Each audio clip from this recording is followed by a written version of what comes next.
Hi there, welcome to another VIVE education video. In this video, we're going to show you how to privately talk to someone during a meeting. Let's get started. The Private Talk feature in VIVE Sync allows you to talk to someone privately during a meeting.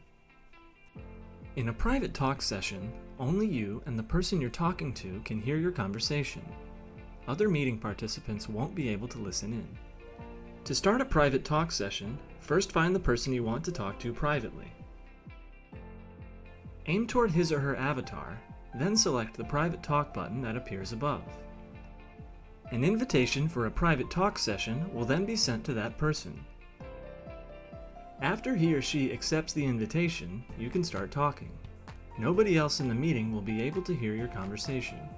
If you need to redirect your attention to the meeting during your private talk session, you can pause the conversation by selecting Hold.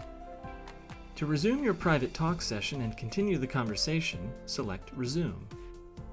When you're done talking, select Cancel to end your private talk session. Enjoy using Private Talk in VIVE Sync. Hi again, thanks for watching. We hope you found this video helpful. If you're interested in learning more about VIVE Sync or other VIVE products, make sure to check out the other videos in this channel. I'll see you next time.